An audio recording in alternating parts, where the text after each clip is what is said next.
Hello everyone, welcome to daily current affairs. चलो शुरू करते हैं आज का current affair. First question is, हाल ही में किन किन देशों को संयुक्त राष्ट्र सुरक्षा परिषद में 2 साल के अस्थायी कार्यकाल के लिए चुना गया है? इक्वाडोर, जापान, माल्टा, मोजाम्बिक और स्विट्जरलैंड।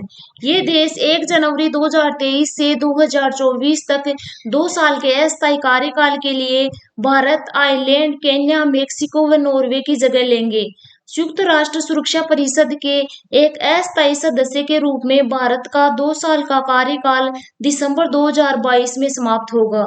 संयुक्त राष्ट्र सुरक्षा परिषद की स्थापना सन 1945 में हुई थी। संयुक्त राष्ट्र सुरक्षा परिषद का दायित्व है अंतर्राष्ट्रीय शांति और सुरक्षा बनाए रखना। संयुक्त राष्ट्र सुरक्षा परिषद में 5 अस्थायी और 10 अस्थायी सदस्य होते हैं और अस्थायी सदस्य 2 साल के लिए चुने जाते हैं। हाल ही में किस देश ने चांद का दुनिया का सबसे विस्तृत नक्शा जारी किया है? चीन। चीन द्वारा जारी किए गए चंद्रमा के दुनिया के सबसे विस्तृत मानचित्र से चंद्रमा पर वैज्ञानिक अनुसंधान, अन्वेषण व लैंडिंग साइट चयन में एक बड़ा योगदान देने की उम्मीद है। चीन की राजधानी बीजिंग है।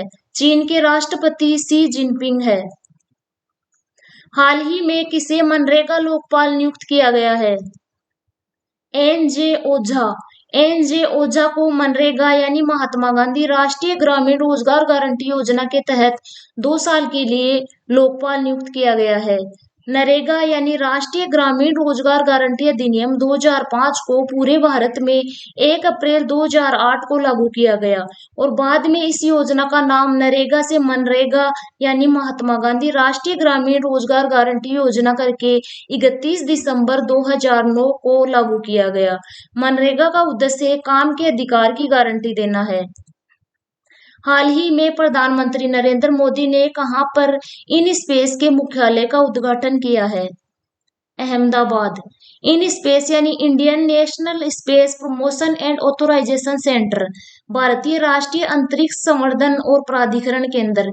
यह अंतरिक्ष विभाग के अंतर्गत एक स्वतंत्र एजेंसी है और इसकी स्थापना की घोषणा जून 2020 में की गई थी।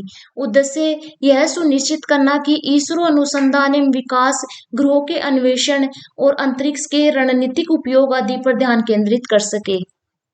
हाल ही में किस भारतीय राजनयिक को प्रौद्योगिकी पर संयुक्त राष्ट्र प्रमुख का दूत नियुक्त किया गया है?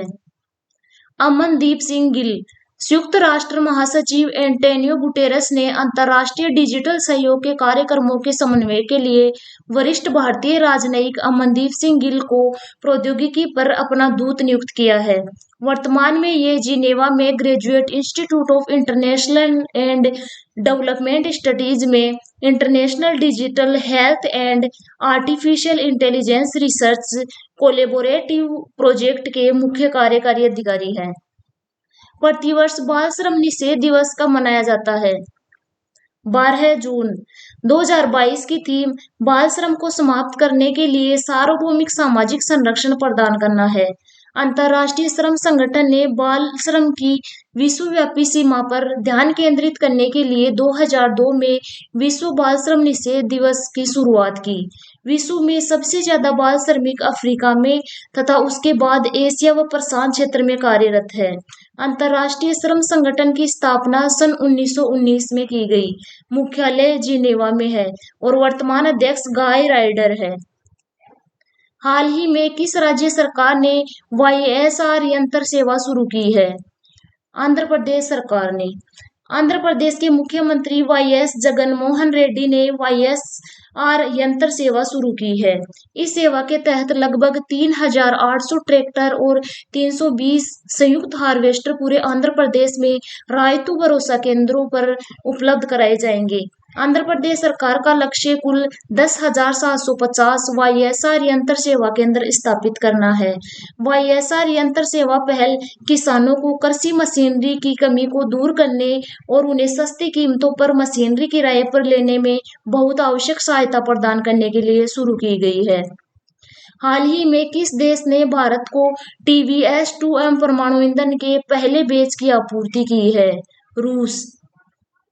यह आपूर्ति कुडनकुलम परमाणु ऊर्जा संयंत्र की 2 कार्यशील इकाइयों के लिए की गई है।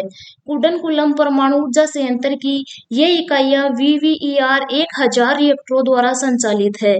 कुडनकुलम परमाणु ऊर्जा संयंत्र तमिलनाडु के तिरुनेलवेली जिले के कुडनकुलम में स्थित है। यह भारत का सबसे बड़ा परमाणु ऊर्जा केंद्र है।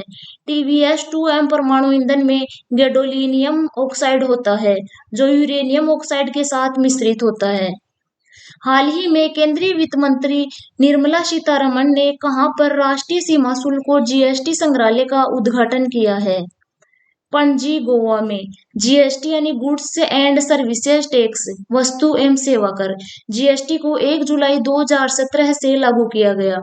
इस संग्रहालय का नाम धरोहर है और यह पणजी में मंडोवी नदी के तट पर स्थित है। यह देश भर में भारतीय सीमा शुल्क द्वारा जब्त की गई कलाकृतियों को प्रदर्शित करता है। इसके प्रदर्शनों में आईने अकबरी की हस्तलिखित पांडुलिपि, अमीन स्तंभों की प्रतिकृति, जब्त धातु और पत्थर की शिलाकृतियां, हाथी दांत और अन्य वस्तुएं हैं। 10 जून 2022 को किस जिला प्रशासन द्वारा नन्ही परी कार्यक्रम शुरू किया गया? उत्तर पश्चिमी दिल्ली। नन्ही परी कार्यक्रम माता पिता को दस्तावेज प्राप्त करने के लिए विभिन्न कार्यालयों में जाने की आवश्यकता को समाप्त करते हुए एक स्थान पर समाधान प्रदान करने की एक योजना है। उद्देश्य माँ और बच्ची को अस्पताल से छुट्टी देने से पहले जन्म प्रमाण पत्र प्रदान करना, आधार कार्ड पंजीकरण कराना तथा जिले के सरकारी अस्पतालों में जन्म लेने वाली लड़कियों के मामले में खाता खोलने जैसी आवश्यक सेवाओं को पूरा करना है। आज की क्लास में इतना ही। मिलते हैं नेक्स्ट क्लास में। Thanks for watching.